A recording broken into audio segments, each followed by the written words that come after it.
Bonjour à tous, nous allons voir dans cette vidéo comment calculer votre fréquence cardiaque maximale, premièrement de façon théorique à partir d'un calcul personnalisé et deuxièmement à partir d'un test de terrain en situation réelle. Alors il est important de connaître cette donnée avant de se lancer notamment dans l'élaboration d'un planning d'entraînement pour réellement l'adapter à vos caractéristiques personnelles.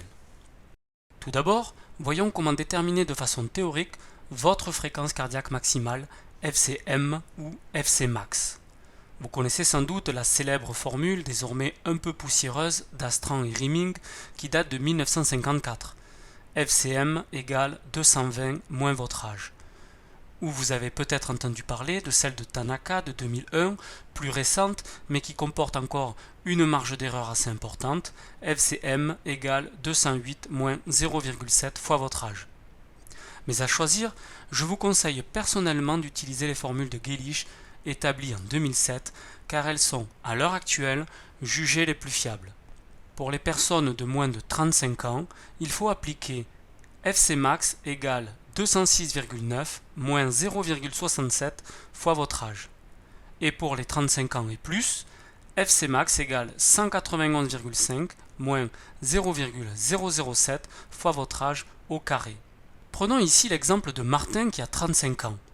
D'après la formule, il aura une FCM de 191,5 moins 0,007 fois 35 fois 35, soit 182,9 que nous arrondirons bien sûr à 183 battements par minute.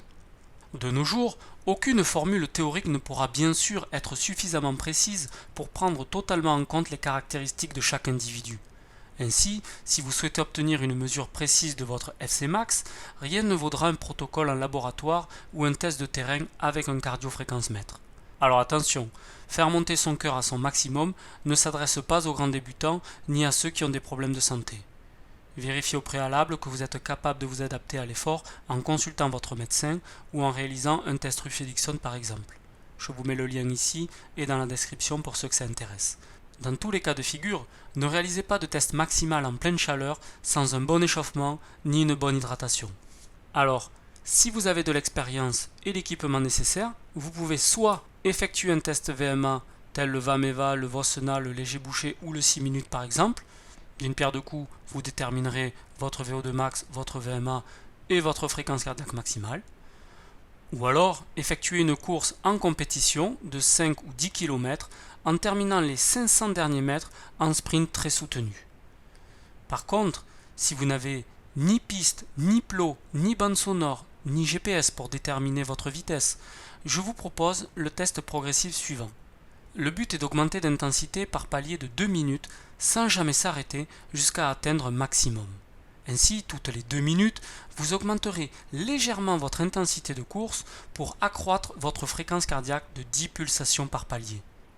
Vous commencerez votre test par une marche rapide et dynamique pendant 2 minutes et puis vous augmenterez de 10 pulsations par minute. Lorsque vous sentez que vous n'allez pas pouvoir franchir le palier suivant, effectuez un sprint à puissance maximale de 15 secondes sans écouter la petite voix qui vous dit de ralentir ou d'abandonner. La fréquence cardiaque atteinte à l'issue de ce sprint correspond à votre fréquence cardiaque maximale. Je vous invite à présent à compléter vos connaissances en visionnant les vidéos sur la fréquence cardiaque de repos et la fréquence cardiaque de réserve qui sont également des données importantes à connaître dans la conception d'un planning d'entraînement. Voilà, cette vidéo est à présent terminée, j'espère qu'elle vous aura aidé et je vous dis à très bientôt.